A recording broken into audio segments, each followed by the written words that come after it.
ఒరు దురూహ సహచార్తిల్ ఈ మూవీ ఇప్పుడు నెట్ఫ్లిక్స్లో స్ట్రీమింగ్ అవుతుంది. మలయాళం ఇండస్ట్రీ నుంచి ఎప్పుడో ఒక కొత్తదనం వస్తూనే ఉంటుంది. అలాంటి ఒక యూనిక్ బిజీ థ్రిల్లర్ ఇది. మనందరికీ తెలిసిన ఆండ్రాయిడ్ కట్టప్ప మూవీ డైరెక్టర్ అయిన రతీష్ బాలకృష్ణన్ ఈ మూవీ కూడా డైరెక్ట్ చేశారు. మరి ఈ క్రేజీ డైరెక్టర్ నుండి వచ్చిన ఈ మిస్టీరియస్ మూవీ ఎలా ఉందని డీటెయిల్గా ఈ వీడియోలో మాట్లాడుకుందాం. లాస్ట్ వరకు స్కిప్ చేయకుండా చూడండి. ఇంకా ఆ మూవీలో స్టోరీ లైన్ సింపుల్ గా చెప్పాలంటే, సీతు తన బెడ్ రిడన్ అన్నయ్య అయిన మధుని చూసుకుంటూ ప్రశాంతంగా తన లైఫ్ ను సాగిస్తూ ఉంటాడు. కానీ ఒక రోజు Maoist attack and unexpected guest వల్ల వీళ్ళ ఫ్యామిలీ డ్రామా అన్ఎక్స్పెక్టెడ్ గా ఒక పొలిటికల్ మిస్టరీ థ్రిల్లర్ గా ఎలా మారిందనేదే మెయిన్ స్టోరీ. సినిమా మొదలైన దగ్గర నుండి ఫస్ట్ హాఫ్ మాత్రం చాలా ఎంగేజింగ్ గా సాగుతుంది. క్యారెక్టర్స్ ని ఎస్టాబ్లిష్ చేసే విధానం, ఆ ఊరు వాతావరణం అండ్ బ్రదర్స్ మధ్య ఉండే బాండింగ్ చాలా ఆర్గానిక్ గా న్యాచురల్ గా ఉంటుంది. డైరెక్టర్ రతీష్ తన సిగ్నేచర్ స్టైల్ డార్క్ హ్యూమర్ ని ఇందులో కూడా చాలా బాగా వాడారు.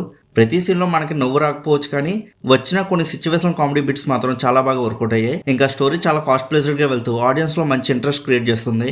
కానీ ఫస్ట్ హాఫ్ లో ఉన్న ఆ ఫ్లో సెకండ్ హాఫ్ వచ్చేసరికి కొంచెం స్లో అవుతుంది. స్టోరీ ఎక్కడికో వెళ్తున్నట్టు, మనకు తెలియకుండానే కొంచెం కాంప్లికేటెడ్ గా మారిపోతున్నట్టు అనిపిస్తుంది. మిస్టరీ అండ్ పొలిటికల్ సెటైర్ ని కలిపి చెప్పాలనుకున్నారు, కానీ ఇది నార్మల్ ఆడియన్స్ కి ఈజీగా డైజెస్ట్ అవ్వకపోవచ్చు. క్యారెక్టర్స్ క్రాఫ్ట్ కొత్తగా ఉంటుంది, కానీ వీళ్ళతో మనం అంతగా కనెక్ట్ అవ్వలేం. అండ్ స్టోరీ పికప్ అయ్యే టైంకి సినిమా అయిపోయినట్టుగా అనిపిస్తుంది. ఇప్పుడు పెర్ఫార్మెన్సెస్ గురించి మాట్లాడుకుంటే, ఇందులో అందరూ చాలా బాగా యాక్ట్ చేశారు. ఎక్స్పెషల్లీ కుంజాకు బాబున్ గారి పెర్ఫార్మెన్స్ మాత్రం తన కెరియర్ లో వన్ ఆఫ్ ది బెస్ట్ అని చెప్పొచ్చు. ఇంకా టెక్నికల్ గా చూస్తే సినిమా హై స్టాండర్డ్ లో ఉంటుంది. బిజినెస్ మాత్రం సినిమా మూడ్ కి తగ్గట్టుగా పర్ఫెక్ట్ గా సెట్ అయ్యాయి. సినిమాలో ఉన్న ఆ మిస్టీరియస్ ఫీల్ ని కాపాడడంలో బ్యాక్గ్రౌండ్ స్కోర్ చాలా కీ రోల్ ప్లే చేసింది. ఇంకా విజువల్స్ చాలా యూనిక్ గా ఉన్నాయి. ఎక్స్పెషల్లీ పాతిల్లో నైట్ సీక్వెన్సెస్ అండ్ ఊరు చుట్టూ ఉన్న వాతావరణం చాలా నేచురల్ గా లీన్స్ గా చేశారు. సినిమా టైటిల్ కి తగ్గట్టుగా ప్రతి ఫ్రేమ్ లో మిస్టీరియస్ అట్మాస్ఫియర్ ని క్రియేట్ చేయడంలో మూవీ టీమ్ సక్సెస్ అయ్యారని చెప్పొచ్చు.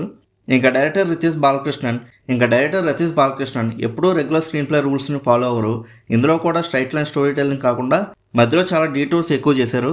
ఇది కొంతమందికి ఆర్టిస్ట్గా అనిపించవచ్చు, కానీ కొందరికి కొంచెం కన్ఫ్యూజింగ్ అనిపించవచ్చు. నాకు మాత్రం పెద్దగా వర్కౌట్ అవ్వలేదు. ఇంకా ఓవరాల్గా ఈ మూవీ ఎలా ఉందని అడిగితే, it's an average film. First half చాలా బాగుంది, కానీ సెకండ్ హాఫ్లో ఫేసింగ్ స్లోగా ఉండడం అండ్ కన్ఫ్యూజింగ్ నెరేటివ్ వల్ల సినిమా కొంచెం దెబ్బ కొట్టిందని చెప్పాలి. ఒకవేళ మీరు మలయాళం థ్రిల్లర్స్ని, యూనిక్ అటాప్స్ని ఇష్టపడే వాళ్ళైతే మాత్రం తప్పకుండా ఒకసారి ట్రై చేయొచ్చు. మీరు ఆల్రెడీ ఈ మూవీ చూస్తుంటే మీకు ఎలా అనిపించిందో కింద నా కామెంట్ సెక్షన్లో చెప్పండి.